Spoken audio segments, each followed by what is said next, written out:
है ना, pharma stocks हो गए, आईटी स्टॉक्स हो गए, ये डिफेंस स्टॉक्स होते हैं। तो हमने क्या देखा यहाँ पर कि निफ्टी फार्मा एक तरीके से इस रेंज में फंसा हुआ था, रेंज में चल रहा था काफी टाइम से, है ना, ऑलमोस्ट 2015 से 2020 तक के बीच में ये रेंज में चला, ब्रेकआउट हुआ यहाँ पे, है ना। इंडेक्स कहाँ तक पहुंच गया आपका ब्रेकआउट के बाद, 1000 से 5, मतलब ऑलमोस्ट 50% रिटर्न तो यहाँ पे हमको, है ना, मिल मेजरली गए। हमको अगर देखें तो यहाँ पे हमको दिख गए। उसके बाद क्या होता है कि ऐसा तो है नहीं सिर्फ फार्मा ही चलेगा, और फार्मा को क्या होता है, सेक्टर रोटेशन होता है, सेक्टर को सेक्टर रोटेशन हुआ, कहीं और जगह पैसा जाने लगा, बैंक चलना स्टार्ट हो गए, जी है ना। यहाँ देखिए आप कौन सा टाइम था, ये वाला टाइम है ना, यहाँ पे बाकी 2021 के आसपास बहुत सारी चीजें, हाँ। केमिकल हो गया, सीमेंट वगैरह, ये भी चल ही रहे थे साथ साथ, पर और जी अच्छे जी चलना हो गया। तो एक तरीके से फार्मा थोड़ा शांत हो गए यहाँ पे, है ना।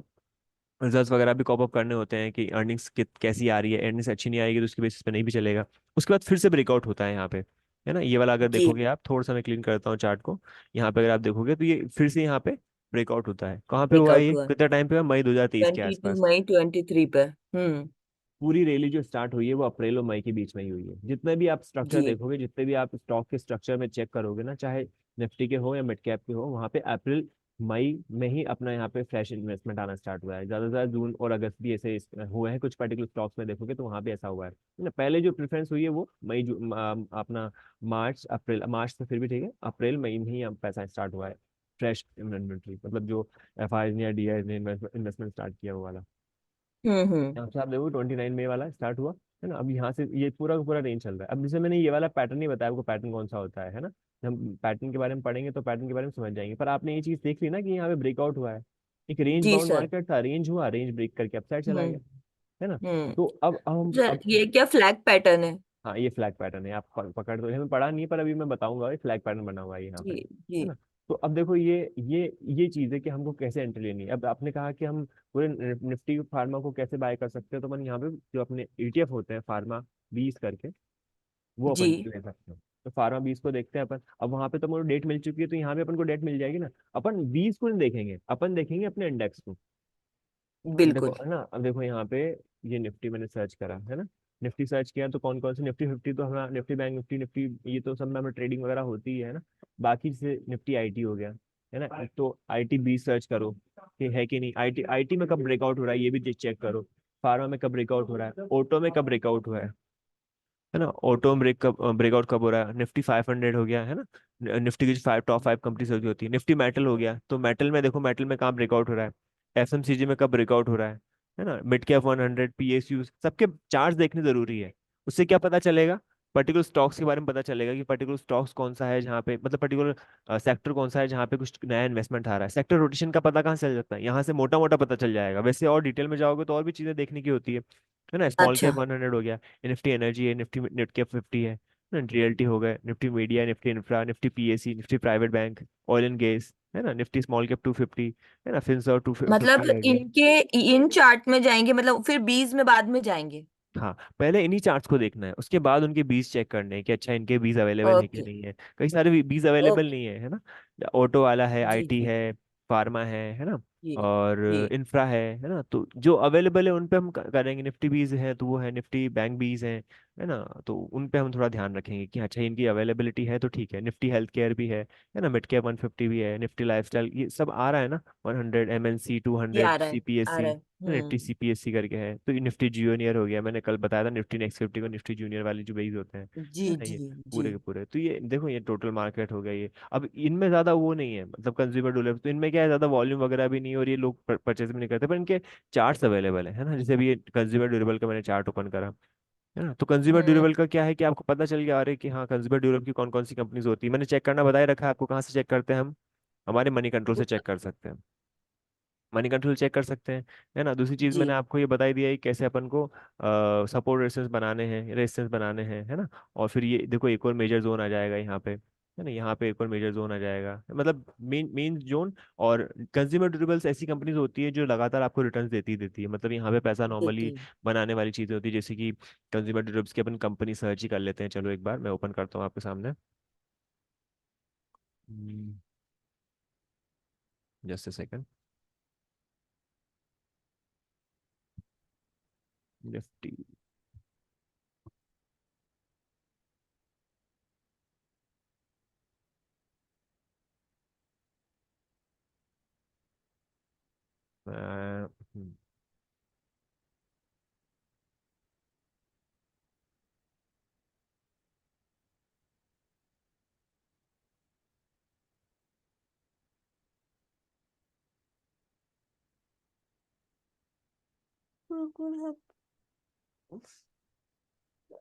कंज्यूमर ड्यूरेबल्स स्टॉक्स कर लेते हैं सर्च। तो इनमें अच्छे रिटर्न्स मिलते हैं ऑलमोस्ट आपको regularly. Year on year check करेंगे ना तो यहाँ पे काफ़ी अच्छे खासे रिटर्न दिए गए हैं अभी तक कंज्यूमर हम्म। ड्यूरेबल्स के। चेक करवाता हूँ मैं आपको ये। और मैं आपको शेयर करने वाला हूँ अब।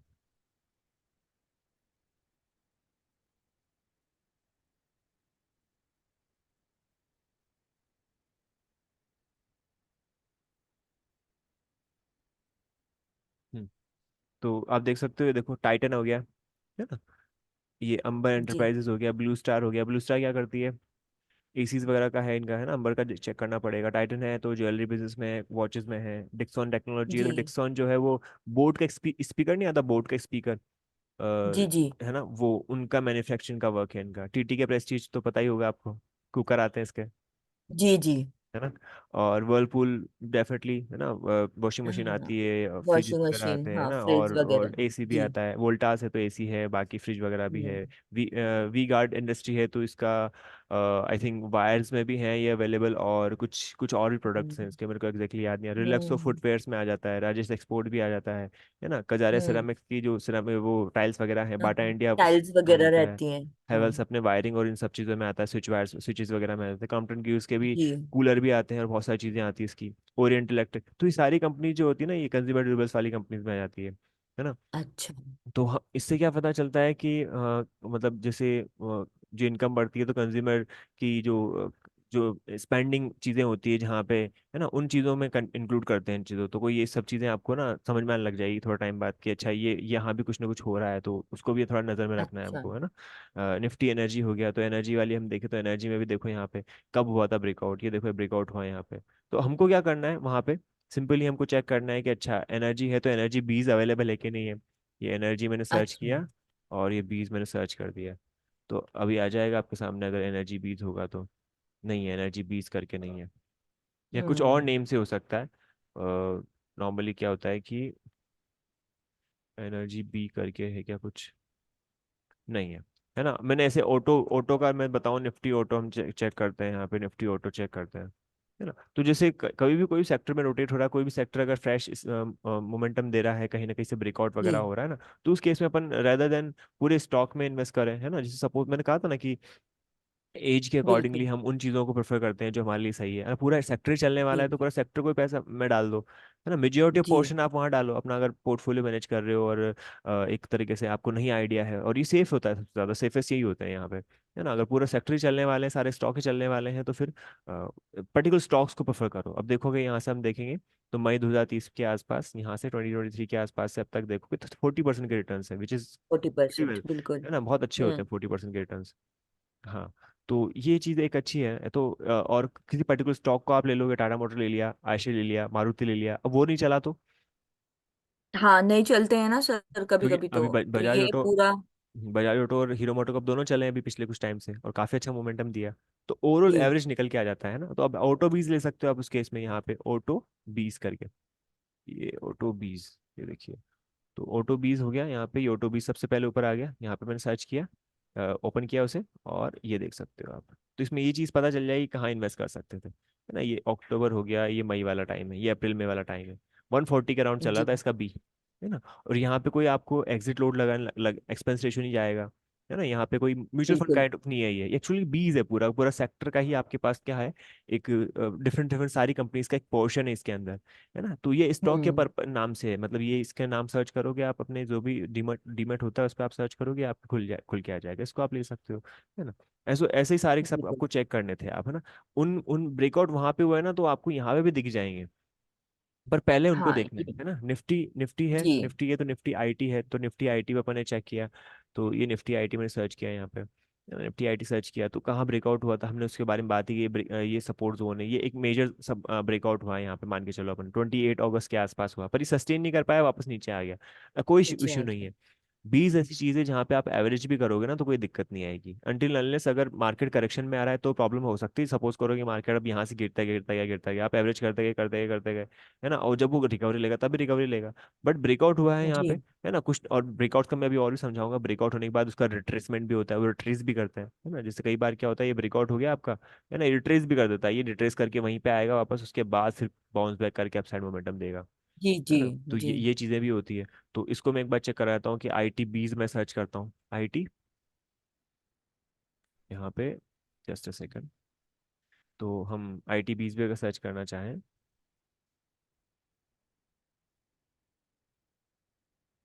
तो IT,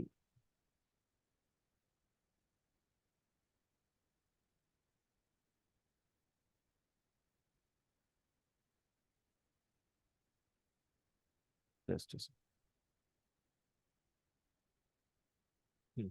हम IT बीज जब सर्च करेंगे यहाँ पे, जी ये देखो निप्पॉन इंडिया ETF IT, ठीक है, IT भी सर्च जी किया और सेम वही आ गया।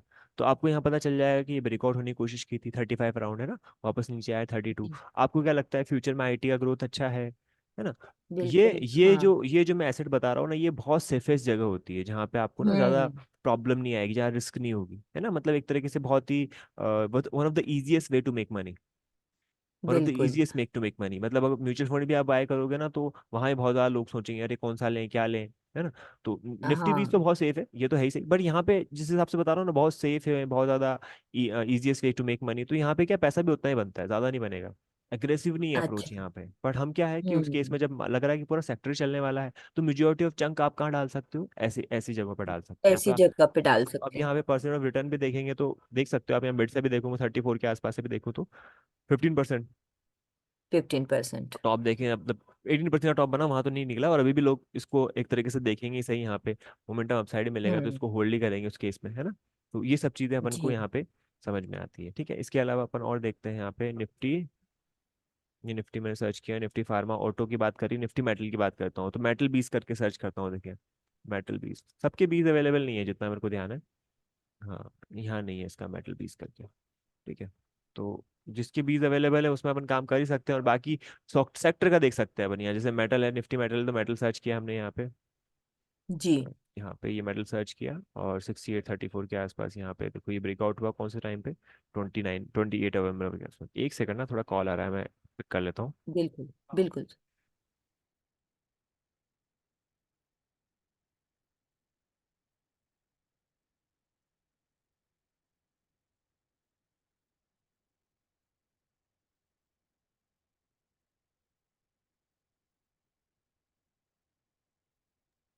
हाँ, तो हमने देखा यहाँ पे ब्रेकआउट का हमको क्लियर हो गया ये चीज़, है ना। ऐसे ही यहाँ पे ब्रेकआउट हुआ था, ये जी बहुत अच्छा ब्रेकआउट आउट हुआ था, 18 से 2020 तक ब्रेकआउट हुआ था, 2340 के आसपास ब्रेकआउट हुआ। तो आप देखो 2400 का ब्रेकआउट कितना, 8000 तक हो गया। इंडेक्स कितना रिटर्न दे देता है जब हम बड़े ब्रेकआउट्स को कंटिन्यू करते हैं या मार्क करते हैं। और इतना अगर हम ध्यान ना भी दें तो एटलीस्ट यहाँ तक टॉप, प्रीवियस टॉप तक तो जा ही रहा है ना। तो ये जो बिल्कुल। जितनी भी चीजें होती है ना, ये सपोर्ट हो गया, रेजिस्टेंस हो गया, इनको बहुत सीरियसली लेना है अपन को हर चीज को। यहाँ पे जितने बड़े बड़े अच्छा। ब्रेकआउट, बड़े बड़े टाइम फ्रेम के ब्रेकआउट होते हैं ना, उनको एक तरह से देखना है कि अच्छा यहाँ से अपॉर्चुनिटी हो सकती है। और उसके से फिर आप क्या करो, फंडामेंटल को पढ़ना स्टार्ट करो, जैसे मैं बताने वाला हूँ, स्क्रीनर में कैसे चीजें चेक करनी है, कैसे देखना है। उसके बेसिस पे हम देखना स्टार्ट करेंगे कि अच्छा इस कंपनी में कौन कौन सी कंपनीज है जो अंडर वैल्यूड है, पी रेशियो कम है, बुक हम्म वैल्यू अच्छी है इसकी, है ना, प्रमोटर की होल्डिंग अच्छी है ना, financials hmm properly day by day, मतलब कुछ टाइम क्वार्टर से अच्छे होते जा रहे हैं, स्ट्रक्चर अच्छा है उसका टेक्निकली।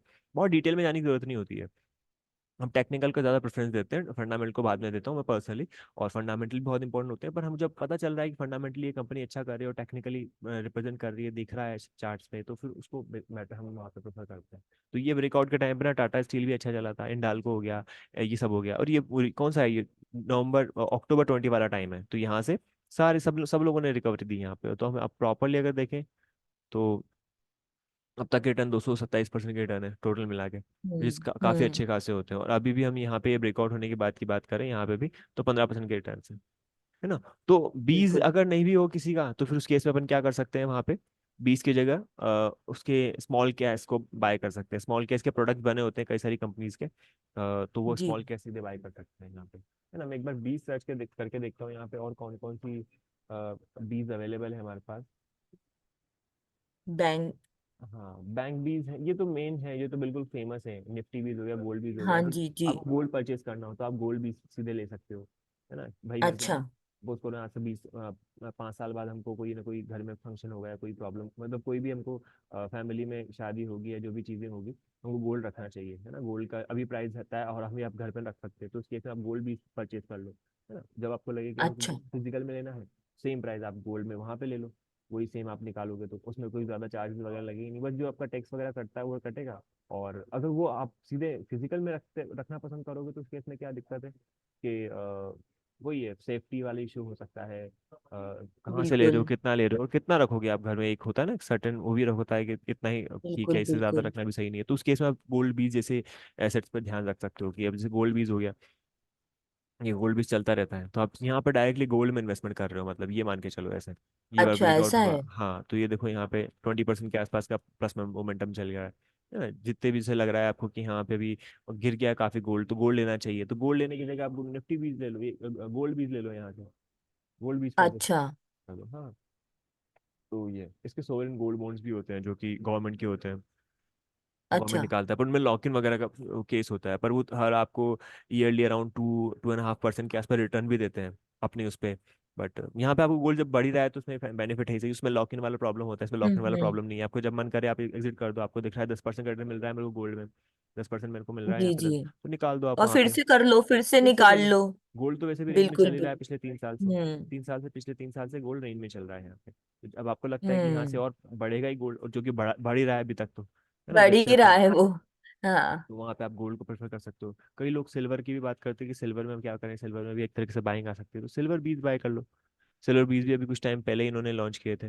ये देखो, ये निप्पॉन एएमसी सिल्वर नेट, ये देखो यहाँ पे सिल्वर बीज जी। है ना। तो आपको लगता है कि सिल्वर बढ़ सकता है, सिल्वर बीज बाय करना स्टार्ट कर लो, है ना। हर रेंज के 68 के आसपास का रेंज बना हुआ, 68 आता है, 69 के आसपास कुछ आता है, 74 76 76 77 के आसपास आता है, तो उसको एग्जिट कर देते हैं हम यहाँ पे। तो ये इस जोन से आप बाय करो, 6-7% मिल जाए तो बहुत होता है ना। तो बहुत होता है। कोई लोग क्या करते हैं, यही करते हैं कि वो फिजिकल में सिल्वर को परचेस करते हैं, अपने यहाँ पे रखते हैं, थोड़ा टाइम होल्ड करते हैं, और जब बेचने जाते हैं तो प्राइसेस में मतलब थोड़ा बहुत डिफरेंस चलता रहता है, तो वो अननेसेसरी डिफरेंस ना हो, इस वजह से आप सीधे इसको परचेस करो यहाँ पे, है ना। आपने 67 के आसपास बाय किया, आपको 10% 15% वहाँ भी उतना ही मिलेगा, यहाँ भी उतना ही मिलेगा, है ना। अंटिल अनलेस आप ट्रेडिंग कर रहे हो, M6 में अगर आप ट्रेड कर रहे हो तो फिर बात अलग है। अदरवाइज आप उतना ही बाय कर रहे हो तो उस केस में जैसे हमने बॉटम से तो हम कोई पिक नहीं कर सकता, वैसे मैं बॉटम की बात भी नहीं करूंगा, मिडिल में आप कहीं ने भी देखा, कोई भी सिस्टम के अकॉर्डिंगली आपने बाय देखी और आपने होल्ड किया, 5-7%, 8%, 10% मिला आपको, आपने एग्जिट कर दिया, है ना। अभी कुछ टाइम पुराना अगर मैं चार्ट लाता हूँ, जैसे यहाँ पे 55 52 के आसपास का लो बनाया था सिल्वर में, है ना। हम्म। कुछ टाइम की बात है, ये अप्रैल अगस्त 22 के अराउंड की कुछ बात है, तो उस टाइम पे जब लो बनाया तो डेफिनेटली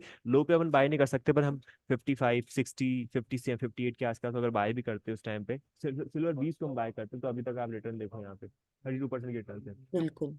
तो 32%। तो मेटल्स में अगर 30%, 20%, 15%, 20% भी मिल रहा है तो वो बहुत अच्छा माना जाता है, बहुत अच्छी चीज़ है ये। तो वो अच्छा ही है सर, क्योंकि हम जो सिल्वर है ये लेते हैं, और जब हम हम्म। इसको बेचने जाते हैं ना तो वो हाफ प्राइस में जाता है। हाँ, हाफ प्राइस में नहीं कह सकते, मतलब ये कह सकते हो कि आप जैसे अभी से कुछ सिल्वर की मैं प्राइस बताऊं आपको तो अराउंड चल रहा होगा, ये देखो सिल्वर का प्राइस चल रहा है 72,400, है ना। 72,400 के आसपास जाओगे, अब वहाँ पे आप सेल करने जाओगे ना तो इस प्राइस से नीचे मिलेगा आपको, 72 हाँ से नहीं 80% मिलता, अब 70, मतलब अप्रोक्सीमेटली 70, 80% हाँ, देते हैं वो हमें, अपना तो पैसा कम ही आता है। 71,000 के अराउंड आपको वो लेंगे कि 71 जी चल रही जी। है ना। और जब बाय करने जाओगे तो वहां पे आपको प्लस लगा के तो वो बताएंगे, उससे डबल हाँ। मतलब हाँ 72 क्योंकि है, ये तो करते हैं ना हम लोग लेडीज, तो वो हाँ 72 का ऐसा ही लेने होता जाओगे है ना, सर। 72 का लेने जाओगे ना, 72 के आसपास तो 73,500 के आसपास मिलेगा आपको, तो हाँ वो 1,000 रुपये प्लस है हाँ वो ना। ज्यादा में मेजोरिटी ऑफ केस मिलता में है, आपका कम नुकसान में होता जाता है। है। और उसके अलावा हम देखें यहाँ पे तो कई बार इम्प्योरिटीज वाली इशू भी आ जाती है ना। गोल्ड में तो आता ही है, मेकिंग चार्ज वगैरह भी होते हैं। अब एक तो होता है, बिल्कुल, एक उसका वो बार भी होता है एक रहता है, मेकिंग चार्जेस। है ना। एक सिल्वर का तो क्या बार होता है, गोल्ड में ऐसा नहीं होता, गोल्ड में भी ऐसा होता है, गोल्ड के बार वगैरह आप कम प्रेफर करेंगे लोग, ज्यादा से ज्यादा देखेंगे ज्वेलरी बनवा लो ज्यादा से ज्यादा, तो उनमें वो भी प्रॉब्लम हो सकती है, मेकिंग चार्ज वगैरह भी लगेंगे, तो वो एक बेटर फॉर्मेट है, इसके थ्रू भी आप जो कर सकते हो चीजें, है ना। तो मैंने और कौन से बीज बता दिए आपको, निफ्टी एक बार सर्च करते हैं अपन, और कौन कौन से बीज अवेलेबल है यहाँ पे, है ना। आपको चेक करने पड़ेंगे और भी, है ना। तो एफएमसीजी है, मिड कैप्स है, स्मॉल कैप है, एनर्जी है ना। यहाँ पे और भी मैंने एक दो देखा होता, फार्मा बीज मैंने बता ही दिया आपको। अच्छा, एफएमसीजी बीज भी अवेलेबल है क्या, देखिए चेक कर लेते हैं, एफएमसीजी नहीं, एफएमसीजी बीज अवेलेबल नहीं है यहाँ पे। ठीक है, कोई दिक्कत नहीं। जो है वो उस पर तो हम सीधे इन्वेस्ट कर सकते हैं, ये चीज़ तो हमको समझ में आ गई। ठीक है, तो यही था जो मैंने ईटीएफ के बारे में बताया, जहाँ पे हम मेन ब्रेकआउट्स वगैरह होते हैं, तो ब्रेकआउट्स के अकॉर्डिंगली हम यहाँ पे देख सकते हैं कि कहाँ कहाँ पे हम इन्वेस्टमेंट एक तरीके से हो सकता है, चेक कर सकते हैं जहाँ पे, है ना। तो यही था वही मेन सर, तो। जब आप मुझे समझाते हैं ना तो मुझे सब कुछ दिखता है बराबर, मुझे ब्रेकआउट्स दिखते हैं, हाँ। मुझे आप लोग लाइनें बनाते हैं वो सब मुझे समझ आती है, लेकिन जब मैं खुद से बनाने जाती हूँ ना तो मुझे कुछ भी समझ नहीं आता कि आप मुझे आज कहाँ ट्राई पर। करो, आज आप ट्राई करो, और अगर कोई प्रॉब्लम आती है, कोई भी दिक्कत आती है, तो जिस टाइम पे आपको प्रॉब्लम आए ना, उसी टाइम पे आप मुझे बता देना। अब देखो ठीक है। ये निप्पॉन इंडिया पीएसयू बैंक 20 करके है ना। अब देखो यहाँ पे ब्रेकआउट जी हुआ है इसका, बैंक सारे स्टार्ट हुए बिल्कुल। पीएसयू 20। अब पीएसयू में कौन से बैंक चलेंगे, कौन से नहीं चलेंगे, हमको दिमाग अगर लगाना है लगा सकते हैं, और अच्छा भी कर लगा सकते हैं। सकते। बट अगर आपको लगता बिल्कुल है कि ठीक है, सबसे पहले आप ये काम करते हैं कि अपन बैंक बीज उठाना, पीएसयू बैंक उठाना स्टार्ट करते हैं, तो पीएनसी बैंक भी लेना स्टार्ट कर दिया, लेके पटक लिया उसको। अब बिल्कुल। देखो ये ब्रेकआउट हुआ, और क्योंकि आपको ब्रेकआउट ब्रेकडाउन तो मैं आपको पढ़ा ही रहा हूँ, तो समझ में आएंगे ही आएंगे, आ जी चुके हैं जी, वो ऑलरेडी, पर मुझे और भी समझ में आ आएंगे। रहा है, हाँ तो बिल्कुल आ आप रहा है। देखोगे कि अब तक 71% का रिटर्न है, आपने ले लिया मेन तो, 71%। आपको रिटर्न मिलता जा रहा है, तो आपको लग रहा है कि अच्छा पीएनबी भी चलना स्टार्ट करा है, चलो इसमें भी पैसा डाल देते हैं, थोड़ा सा थोड़ा सा आय भी चल रहा है, तो आय भी। हम्म। अब इतने सारे बैंक है, सारे तो आप ले नहीं सकते ना, सारे तो बिल्कुल आप नहीं ले ले नहीं सकते, सकते। सारे आप ले नहीं सकते। और मैं क्या कह रहा हूँ, इसमें भी डेफिनेटली आपको इतना रिटर्न नहीं मिला होगा जितना पर्टिकुलर स्टॉक्स में मिल जाएगा। ये सारे स्टॉक्स तो डबल हो चुके हैं, महाराष्ट्र बैंक हो गया वो डबल हो गया, है ना, साउथ इंडिया बैंक है वो डबल हो गया, है ना, जैन के बैंक हो ओके। गया वो ऑलमोस्ट डबल से ज़्यादा हो गया, कर्नाटका बैंक डबल से ज़्यादा हो गया, ट्रिपल हो गया ऑलमोस्ट, है ना। यूनियन बैंक डबल हो चुके हैं, पीएनबी डबल हो चुका है ना। तो कुछ डबल हो चुके हैं, कुछ नहीं भी हुआ है डबल, बट इसमें सेफ्टी बहुत है। सपोज करो पीएनबी नहीं हाँ जी, चला, सेफ्टी के पर्पज से देखा जाए तो ये है चीज ना। अच्छी है। हाँ, और जो भी आपने सोचा कि ये भी फेवरेट बैंक है मेरा, ये तो अच्छा चलेगा ही चलेगा, वो नहीं चला तो ये तो चलेगा ना। हाँ जी बिल्कुल, नहीं ये, चल, नहीं भी हाँ, चलते हैं, अपन नहीं नहीं करते होता, हैं। नहीं होता, कई बार मोमेंटम नहीं आता। कोई हम्म। भी आप कोई भी कंपनी उठा के देख लो, मेटल में देख लो, हो सकता है कई सारी बैंक कंपनी चली पर कुछ कुछ नहीं भी चली। तो ये ओवरऑल बिल्कुल आपका नहीं इंडेक्स है, चलती। ये ओवरऑल आपका इंडेक्स है। अगर कंपनीज आपकी परफॉर्म करेगी तो इंडेक्स तो परफॉर्म करेगा ही तो करेगा। ये भी चलेगा बीज बिल्कुल। उठाओ, उसकी बीज उठाओ, बीज अच्छे होते हैं, सेफ होते हैं, है ना। और ये बीज भी उन बिल्कुल लोगों के लिए सेफ होते हैं जिन लोगों को एक्चुअली से कि ज्यादा वो नहीं चाहिए, झंझट नहीं चाहिए, बहुत ज्यादा सोच समझ नहीं चाहिए, ज्यादा पैनिक नहीं चाहिए, है ना, बहुत ज्यादा रिटर्न्स जी के लिए भी खुश, हाँ। वो रिटर्न्स में भी खुश है कि हाँ इतना ही होता है, मतलब बहुत ज्यादा एक्सेप्शनल बिल्कुल। रिटर्न्स भी नहीं चाहिए, एक्सेप्शनल रिटर्न नहीं चाहिए तो डेफिनेटली हम्म। आपको ट्रेडिंग करनी पड़ेगी, जो फ्यूचर्स ऑप्शन जो भी आप कर रहे हो। बिल्कुल। हाँ, तो ये सब चीज़ें अपन को जाननी बहुत जरूरी है, इसके बेसिस पे अपन ये फाइंड आउट कर लेंगे कि हाँ बीज हम्म। उठाई जा सकती है। और वो बीज कैसे पता चलेगी आपको, ब्रेकआउट देखने आने चाहिए, ब्रेकआउट समझ में आने चाहिए कि ब्रेकआउट कहाँ पे हुए, है ना। जैसे जी मैंने एक दो ब्रेकआउट आपको दिखा दूं, जैसे मैंने बताया था ही कि जब भी बड़े बड़े ब्रेकआउट्स होते हैं वो लंबा मोमेंटम देना कोशिश करते हैं। जैसे ये पीएफसी का ब्रेकआउट हुआ, पावर जी फाइनेंस कॉर्पोरेशन बैंक है ये, मतलब जी पावर जी फाइनेंस कॉर्पोरेशन एक वो है, गवर्नमेंट का है ये ब्रेकआउट हुआ कहाँ पे, अक्टूबर 22 के आसपास। अभी देखो आप यहाँ पे जी। 115 के आसपास ब्रेकआउट हुआ, है ना, कितना हो गया इसका ऑलरेडी रिटर्न, 250% कितना का हो रिटर्न है। गया, और आप टू देखो यहाँ फिफ्टी 250% का रिटर्न है, और यहाँ पे आप देखो 2010 से लेकर 22 तक, ऑलमोस्ट 12 साल तक का एक हाँ, रेंज फंसी हुई थी, एक रेंज में, 12 साल बहुत ज्यादा होते हैं। एक रेंज उसके होती है ना। बाद ही ये इतना बड़ा मूव आया। हाँ, तो एक रेंज में था, तो यही है, अगर आपको अभी कुछ और भी ऐसे स्टॉक दिखते हैं तो आप वहाँ पे बुलिश हो सकते हो, है ना, उसके बारे में रिसर्च कर सकते हो, उसके बारे में पढ़ सकते हो। जैसे ये आरईसी है ना, आरईसी का भी देखो आप 2010 से लेकर ऑलमोस्ट 13 तक, ये भी सेम इतना ही चला है ना, इसमें भी अगर रिटर्न देखेंगे हाँ तो रिटर्न देख सकते हो आप यहाँ पे भी 230% के रिटर्न, बिल्कुल। है ना। ऐसे मैंने आपको निफ्टी का दिखाया था, रियल्टी का दिखा था, डीएलएफ दिखाता हूँ मैं आपको यहाँ पे, है ना। डीएलएफ 2008 के बाद की क्राइसिस के बाद तो बहुत सारी प्रॉब्लम्स आई इन सारी जो स्टॉक रियल्टी स्टॉक कंपनीज थी, तो यहाँ पे भी आप देखोगे ना, तो ये मैंने देखो यहाँ पे 2011 से लेकर 11 से लेकर ये देखो 2021 तक पूरा रेंज बना हुआ था, इसी के नीचे चल रहा था, इसी रेंज प्राइस था, के नीचे, दो सौ फिर अस्सी के थोड़ा चला। 280 के डाउन से नीचे चल रहा था। अब यहाँ से जैसे ब्रेकआउट हुआ, ब्रेकआउट के बाद 280 का भी चलते चलते 800 का हाई बनाया, 782 चल रहा है आज, ये देखो आप, ये बिल्कुल। है ना, तो और कितना वहां टर्न तक हो गया, जाने की उम्मीद भी है सर, है ना, वो वाले वन हाई तक। 180% के रिटर्न है यहाँ पे डेफिनेटली, मतलब अगर कुछ ना कुछ सेक्टर में चेंज हो रहा है, कुछ ना कुछ इकोनॉमी में चेंज हो रहा है, ये ना पूरा पूरा सेक्टर ही चल रहा है, तो कुछ ना कुछ तो हुआ होगा तभी तो चल रहा है। निफ्टी रियलिटी का चार्ट बिल्कुल दिखाता चल हूँ मैं रहा है। आपको, निफ्टी रियलिटी का चार्ट दिखाता हूँ, ये देखो निफ्टी रियलिटी का चार्ट देखो आप यहाँ पे, सेम सेम वैसा ही डीएलएफ जैसा ही चार्ट है ये ना। बड़ी कंपनीज होती है तो वही तो फॉर्म करेगी आपके चार्ट, वही तो है लार्ज कैप जिसे परफॉर्म करेंगे वही। तो ये ब्रेकआउट हुआ है यहाँ पे 2021 के आसपास, है ना। ये वो जी। यहाँ तक चला पर ये सस्टेन नहीं कर पाया, ज्यादा मोमेंटम नहीं मिला। उसके बाद फाइनल ब्रेकआउट हुआ यहाँ पे मई 2023 में। यहाँ पर और हाँ। यहाँ से आप देखोगे अब तक तो ये इंडेक्स हो गया आपका 95% कट। इंडेक्स अगर आपको 95 दे रहा है तो आपकी जो भी मिड कैप हो गया स्मॉल कैप होगी वो तो डेफिनेटली डबल से ज्यादा ही होगी, टू टाइम्स बिल्कुल भी हो चुकी है। बिल्कुल। ठीक है। तो ये देखो यहाँ से आप देखोगे तो ये कितने लंबा सा बना हुआ है यहाँ पे, इतना बड़ा टाइम फ्रेम दिया हुआ है इसमें। काफी। ये हम्म। देखो इस पूरी पूरी रेंज में फंसा एक हुआ है ये। रेंज में ही चला है वो। एग्जैक्टली अब ये रेंज से ब्रेकआउट दिया है यहाँ से तो अभी ये कंटिन्यू होगा और अभी भी इसमें तो चलने के फिर चांसेस हाँ, बहुत है, इसके बहुत अच्छे और चांसेस है। हैं।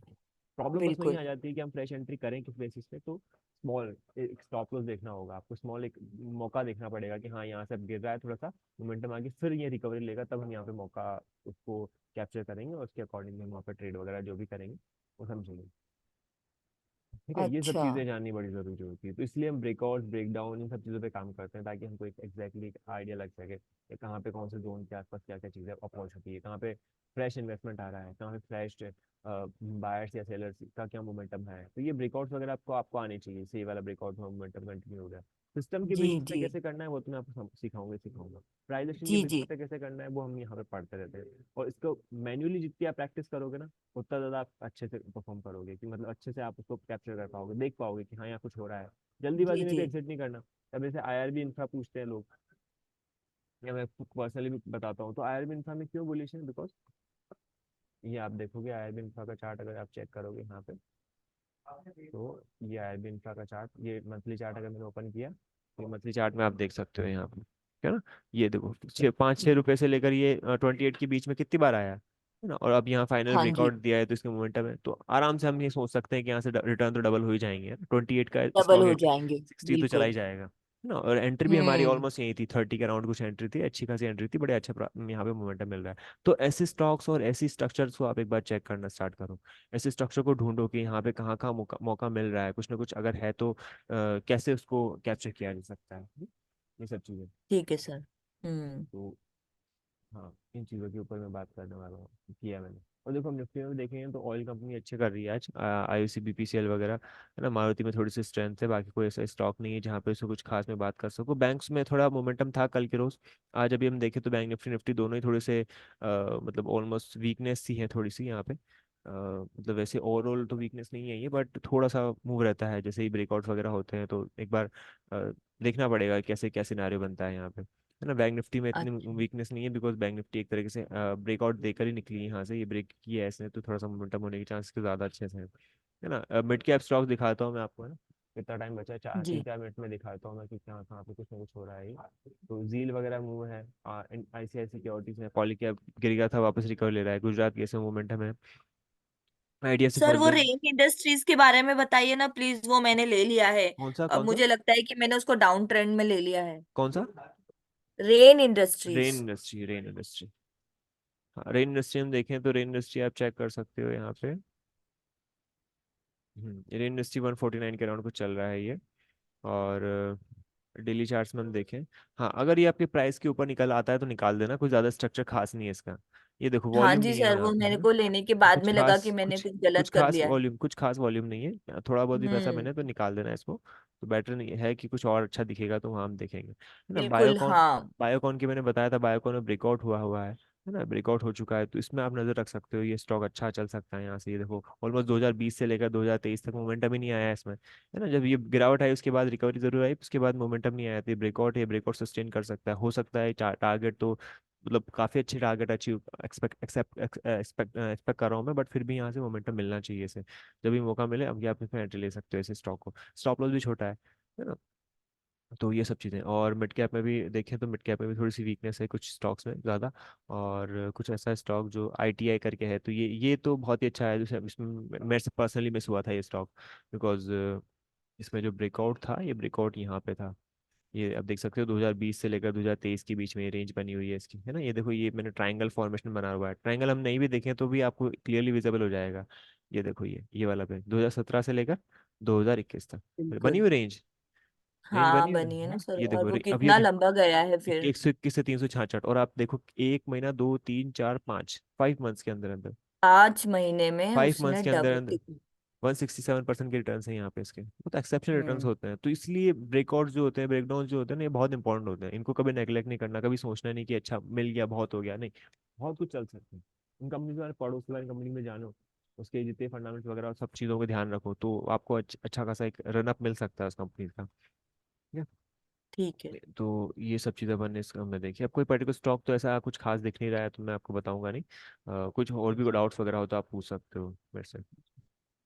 नहीं, LIC देख जी सकते हो आप, सर। देखो LIC है। अब LIC की हमने बात करी थी कुछ टाइम पहले। 3 महीने, 4 महीने, 6 महीने वाले ब्रेकआउट्स भी बहुत इंपॉर्टेंट होते हैं। 1.5 महीने, 2 महीने वाले ब्रेकआउट्स भी इंपॉर्टेंट होते हैं। जब इसका ब्रेकआउट हुआ था, मैंने काफी लोगों को बोला था कि ये कंपनी IPO के टाइम पे अगर आपने नहीं लिए तो अब लेने का सही टाइम आ चुका है इसको।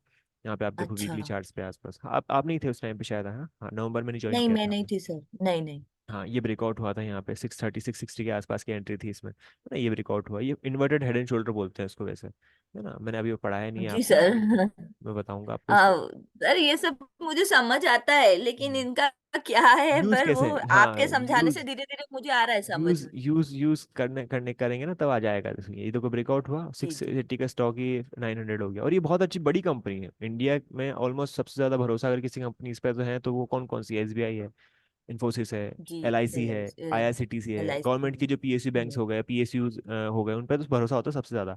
तो LIC पे तो सबसे सबकी ज्यादा पॉलिसी बिल्कुल। वगैरह सबसे ज्यादा इन्होंने करी है, सब चीजें में सबसे आगे, सबसे ज्यादा इनके हम्म। क्लाइंट्स वगैरह बहुत है, बहुत बड़ा नाम है एक तरीके से, एक इंस्टीट्यूशन है हमारे इंडिया का। तो ऐसी कंपनीज को प्रेफर बिल्कुल करना चाहिए। ऐसी कंपनीज अगर आपको मिल रही है अच्छे प्राइसेस पे, तो आपको इनको प्रेफर करना चाहिए, रेदर देन वैसे स्टॉक छोटे मोटे 20-25 रुपए बिल्कुल। वाले स्टॉक्स की जगह इन स्टॉक्स को थोड़ा